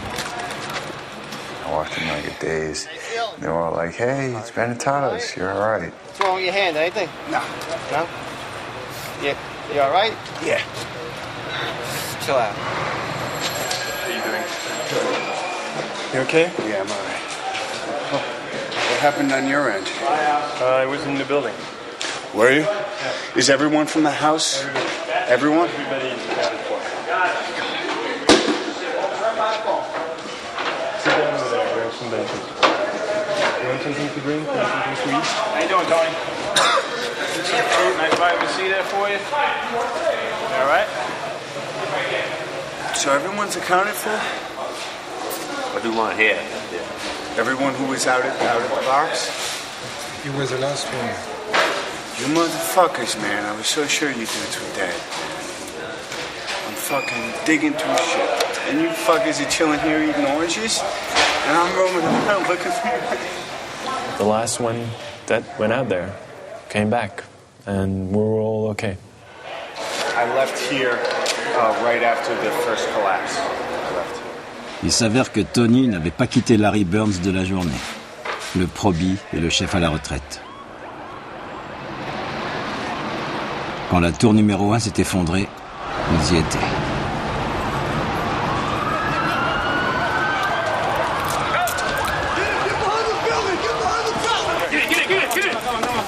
We go into the various surrounding buildings. Hello! Are we on the street? Hello! Come to the light! Trying to calm people down. Stay where you are. Stay here until you hear different. Directing people to go to the Brooklyn Bridge to get off the island. Everybody please evacuate the area immediately. There's people crying. people injured.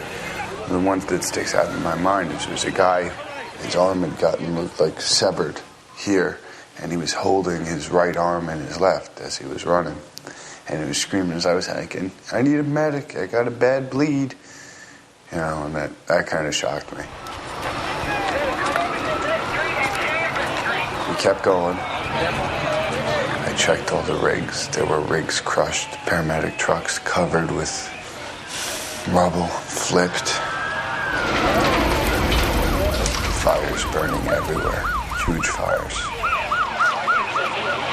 That whole day I just searched through rubble, lifting things up, checking underneath. It was hard for him. It was very hard for him. He's only been a firefighter for, a couple of months. But he proved himself that day to all the guys, yeah.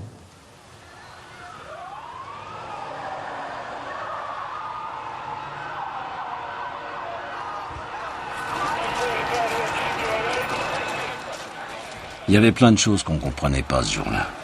Qui nous avait attaqués? Comment? Pourquoi? Mais ce qu'on savait, c'est que plus rien ne serait jamais pareil.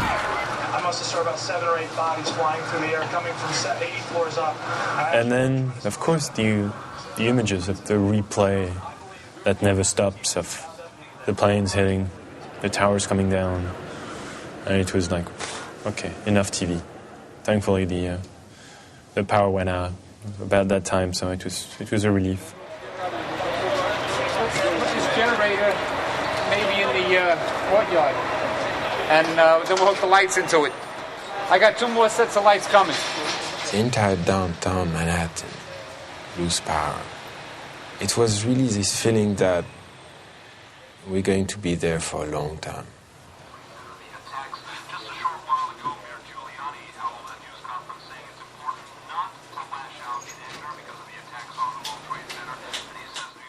Ce soir-là, à la caserne, on a essayé de digérer. It's weird, like, look at the date. 9/11. That's the date. But that's just it, the whole thing. They know we're all ready for New Year's Eve. They were all ready for this. We're all ready for that. We're not ready for September 11th. Has anybody seen the news? What else happened? You know what? I'm afraid to watch the news. So both towers are completely level. Both towers, 3 buildings are I think they disconnected completely fucking gone. 4, 5, 6, 7 is gone. They're all gone. The roof of the Marriott, we were on the roof of the Marriott. There was parts all over the fucking place. Legs, feet. It was nasty.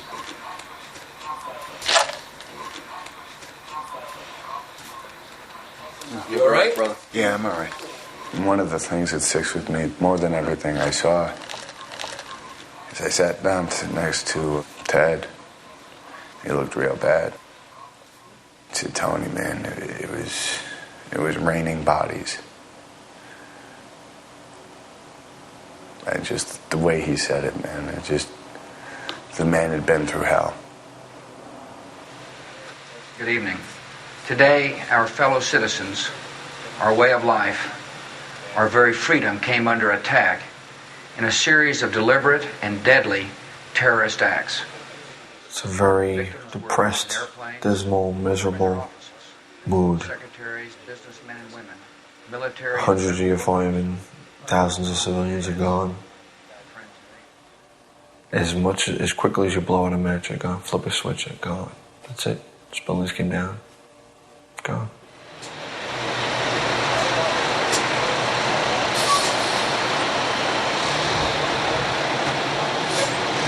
See them. It's hard to believe they're not there. They're not there. This was my first reaction. They're gone. There is no more World Trade Center. No.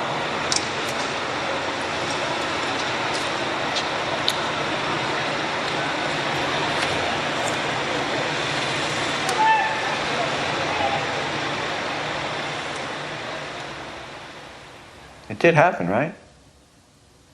It's not something that I'm going to close my eyes and and open them again, and I'm going to see the tower, right?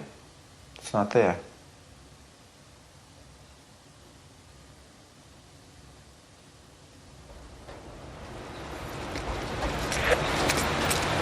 You know, and the only thing you have really, and the only thing that really kept it all together was us as a group, as a body, as a firehouse.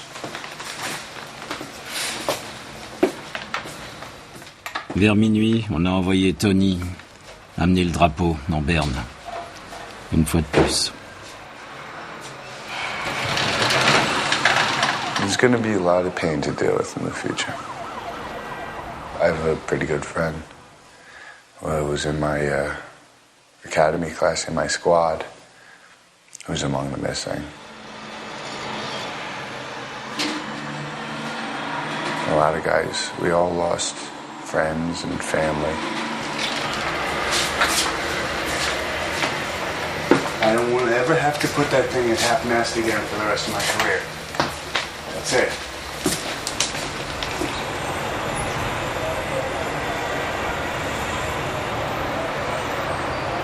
Until the recall ends, it's 24 on, 24 off, 24 on, 24 off. On nous a informé qu'on allait commencer les fouilles dès le lendemain matin. Certains des gars qui étaient mariés et qui avaient des enfants sont rentrés chez eux pour quelques heures. Ils savaient que ça pourrait durer plusieurs jours avant qu'ils revoient leur famille. My son was sleeping. I picked him up and I put him in my bed, and I wanted him to be with me. And normally I would take him out of my bed and put him in his own bed, but this night was the opposite. He didn't mind that. He actually had a big smile on his face, and it was wonderful to see that smile again. Probably the best entrance I ever made to a place. And the kids came out, and we just kind of all cried in one big hug, and it was we just cried.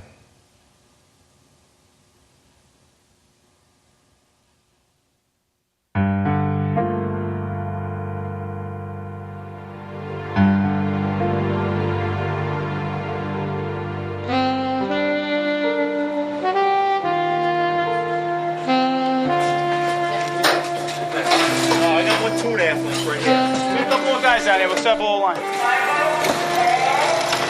Okay, just climb up there. Keep the 3.5 in the middle. So we came back to the firehouse the next day.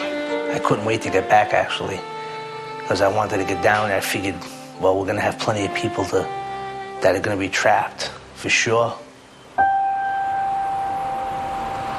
We're going to get them out. We always do.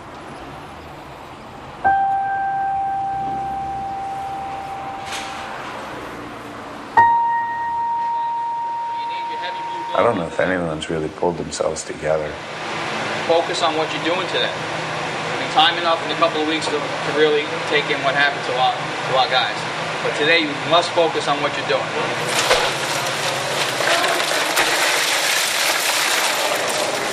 Go in teams of 2. One guy falls through a hole, you're gonna have a guy there that knows you fell in that hole. Let's take a ride. We're all alive. That's more than we could have possibly hoped for. So our job now is to go and do whatever needs to be done, and do it as much and as hard as we can for as long as they'll let us. Il y a des gars qui ont pris un bus pour se rendre à l'endroit que les médias appelaient déjà Ground Zero. You guys got extra surgical gloves. You guys didn't put them in your pockets. Certains pompiers appelaient ça le tas. Pour nous, c'était encore le Trade Center, même s'il n'existait plus. Hey guys, if you hear 3 horns, that means something might be coming down. So keep your eyes open when you're walking around down there.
And I just realized something that I always wanted to deny, is how evil can be.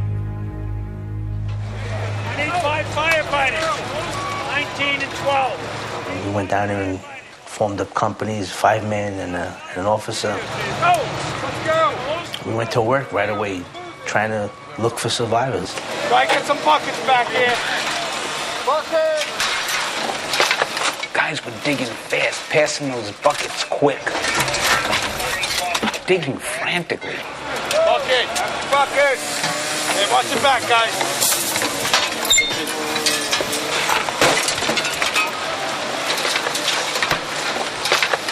We'd be digging, and all of a sudden everybody would say, quiet.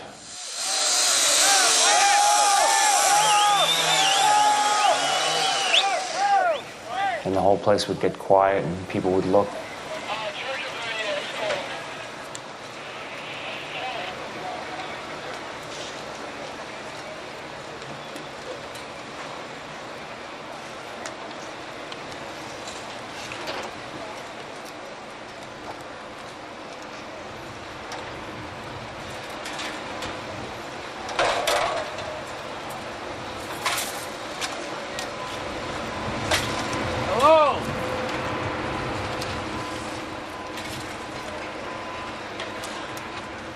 And then slowly they would go back to work and start again.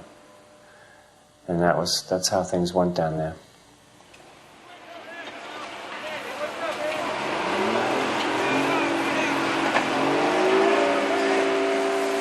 I remember the first time I went there, it was like, gateway to hell.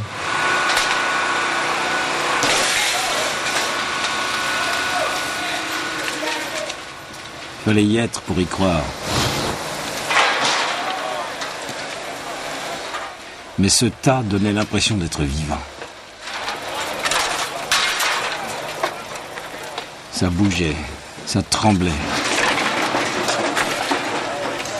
À chaque pas, on risquait de tomber dans 10 ou 15 mètres de vide.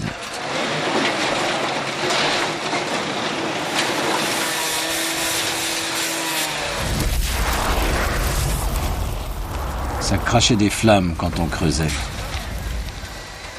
Et des milliers de gens étaient enterrés là-dedans, hors de notre portée. All we saw was steel, and I didn't know how we were going to get below that.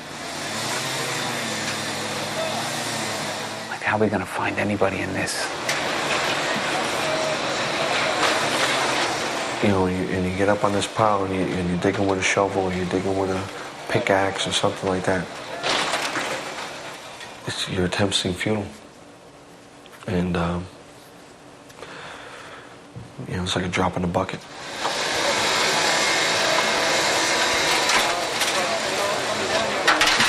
But you believed in your heart there was somebody down there. And if you could have found one person, that was well worth it. Need more water! Whatever risk you were putting yourself at, just to find anybody, that's what drives the guys. Try to get some buckets back here. On dégageait ce qu'on pouvait à la main. Ensuite, les métallos arrivaient. Ils découpaient les poutrelles et les enlevaient. Et nous, on recommençait à creuser.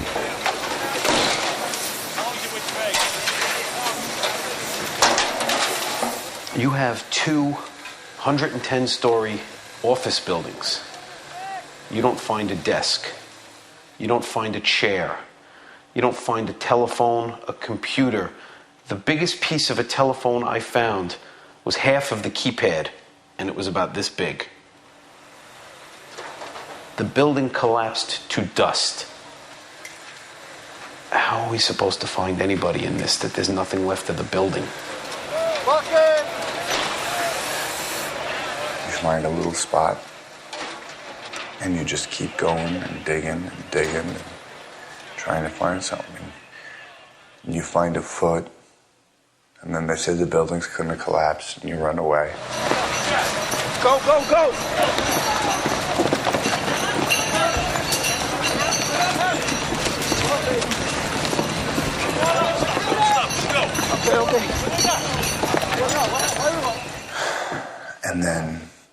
would go back and mostly just dug.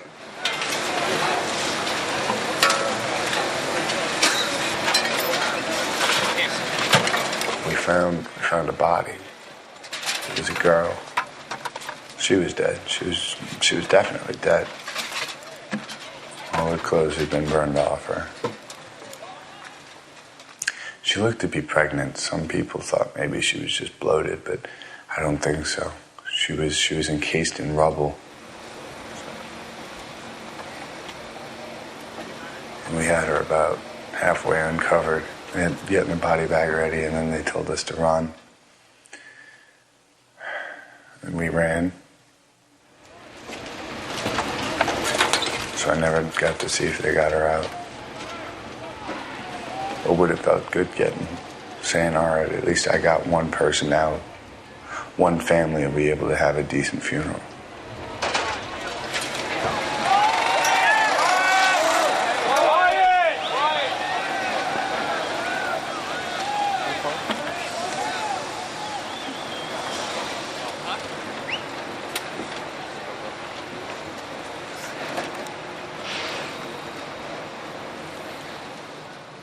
Notre première rotation a duré 24 heures.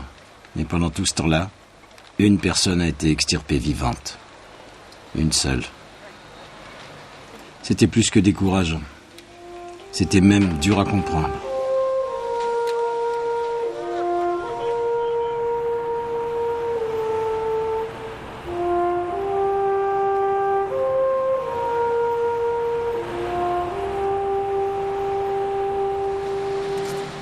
En revenant vers la caserne, c'était bizarre. Les gens nous acclamaient. Mais je vous assure qu'on ne se sentait pas des héros. Tous les jours, des gens qu'on connaissait pas du tout s'amenaient avec des provisions. Somebody said that you could still use towels, so that's the end of the towels. Thank you very much. Thank you very much. They opened up the doors, and lo and behold, deliveries were coming by the ton. Kitchen. Or just go right around that corner, just dump them on the floor. You can't eat all the cookies they're giving you. No. I know it's early in the operation here, but I just wanted to thank everyone for all that hard work that they've been doing. How we're here, only God knows. But again, guys, thank you so much. I really, you have no idea how much love I have. Check the lockers, bro. Check the lockers, all the lockers, take whatever. It's something special, you know, when guys are relentless. And just going back and forth, guys with nails in their hand, taping it up, gashes, blood everywhere, just taping it up and saying, let's go back, let's see what we can do to make this situation a little better.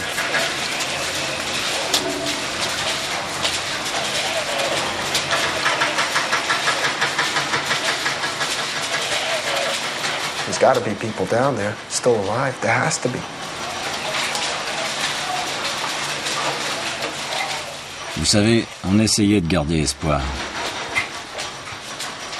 Et on cherchait partout. On s'est même glissé dans les magasins et dans les tunnels de métro, sous le site.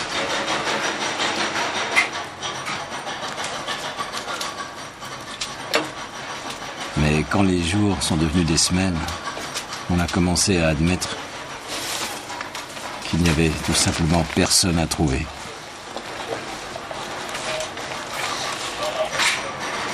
Pourtant, on ne s'est jamais arrêté. Hey, Chief. Yes, sir. We got another body over here. Les soldats du feu sont confrontés à des trucs moches tous les jours. Ça fait partie du métier. Mais là, c'était pire. Jour après jour, les gars atteignaient leurs limites. Ils les dépassaient peut-être.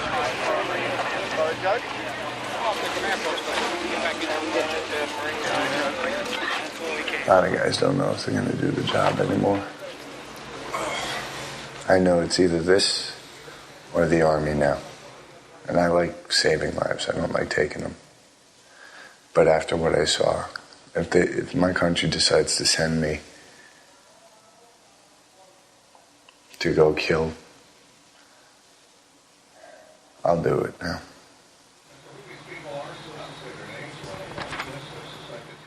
Tous les soirs, vers l'heure du dîner, le commandement publiait une liste de soldats du feu confirmés morts.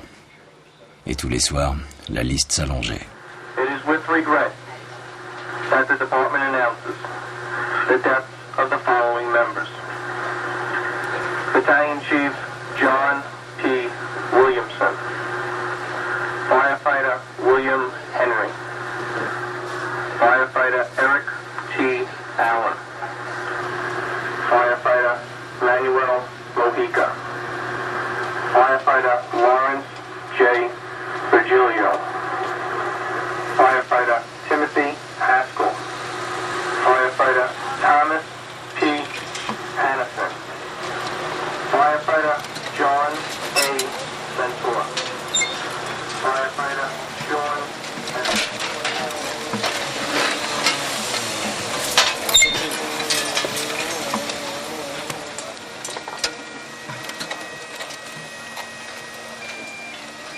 We lost so many people that everybody has lost dear friends, and not just one or two, but dozens.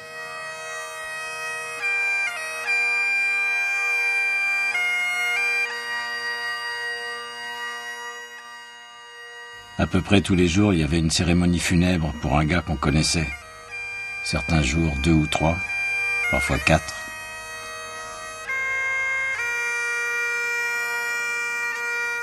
Une de ces cérémonies fut pour Kevin Pfeiffer, le frère du chef. Il avait été vu pour la dernière fois dans les escaliers de la tour numéro 1, aidant les gars à sortir au plus vite du building. I would say that Chief Pfeiffer's brother saved my life. Saved a lot of lives. And I remember walking down West Street and just remembering saying, how much my brother and I used to love being downtown and doing this job. And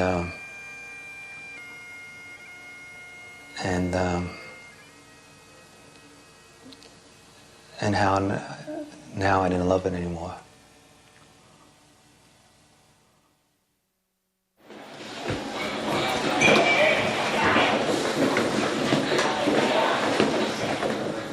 Certains gars ont escaladé les escaliers d'un building près du site. Mais pas pour éteindre un feu ou sauver des civils.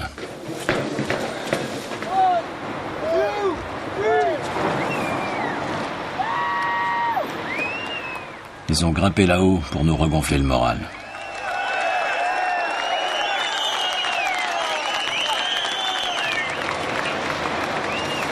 It's like our moment in time, our disaster to handle. Every generation's gone through it.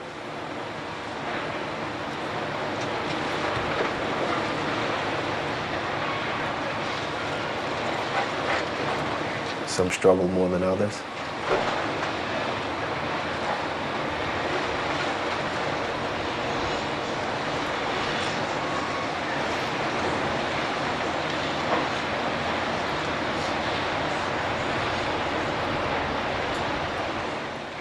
We just have to try to take it for what it's worth and go on. As you see, little by little, life starting to go on.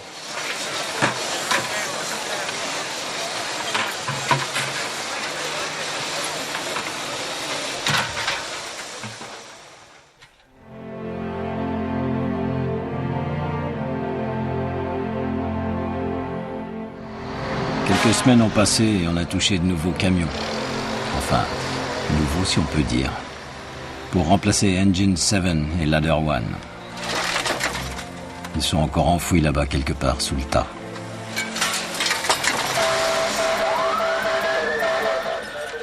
Et puis on a recommencé l'émission.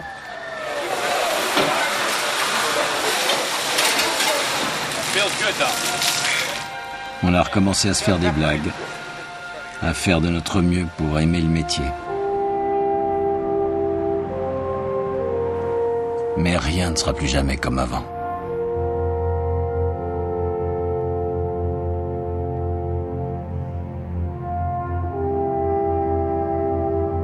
Every now and then still wonder, is it really true, you know? I know it happened, but I don't know, how do you deal with something like this? It's the 11th every day for me when I wake up. Do you want the new tape? As for Jules and Gideon, it's strange how things work out. In the beginning, they came to me and they said, let's make a documentary about a boy becoming a man during his 9-month probationary period. Turns out Tony became a man in about 9 hours, trying to help out on 9/11. You know how you can tell that? He's not bragging about it. He said to Bill. We were the only ones on the ticket. It said to Bill 1075. Do I feel like it's given me more of a sense of self-worth? Yes. Has it made me a man? No. What's a man? You know, I'll still watch cartoons and do my stupid things. I'm just a person who tries to do good, just like every other person in the fire department. Pour les soldats du feu de New York, maintenant, il s'agit de reconstruire. Comme on peut. Dans les casernes, on a déjà des nouveaux probies. 2 petits nouveaux, à peine sortis de l'académie. Ça fait bizarre de se dire qu'ils ne sauront jamais ce que c'était que d'être un pompier de New York avant le 11 septembre.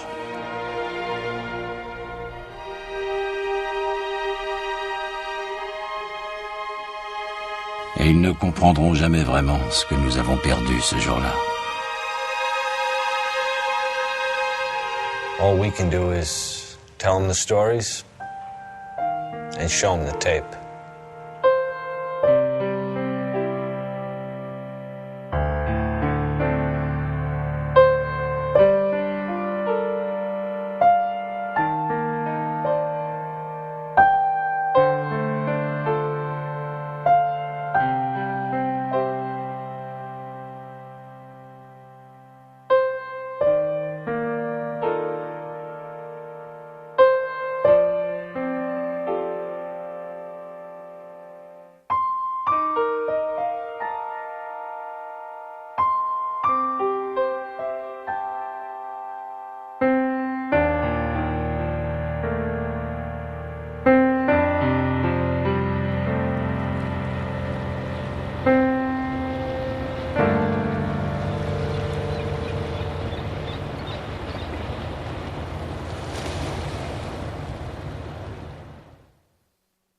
The valley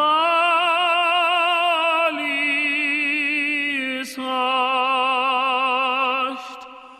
and the flowers are all dying. The meadow here is white with the winter snow.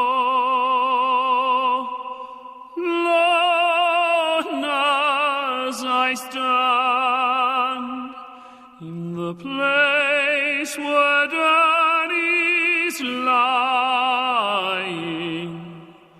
I say a silent prayer. Somehow I know He hears me there. So soft I thread above him, so now he sleeps in peace. He hears Danny's voice no more. Oh, Danny boy, the pipes are calling from glen to glen and down the mountainside. The summer's gone, and all the flowers are dying. 'Tis you, must go, and I must bide. But come you back when summer's in the meadow, or when the valley's hushed and white with snow. 'Tis I'll be here in sunshine or in shadow. Oh, Danny boy, I love you so. And when you come, and all the flowers are dying, and I am dead, as dead I well may be, you'll come and find the place where I am lying,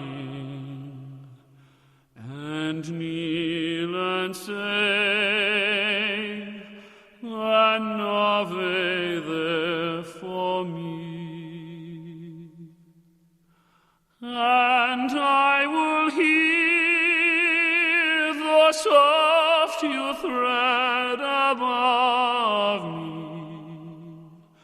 and on my grave will warmer, sweeter be, for you will bend and tell me that you love me, and I shall sleep in peace until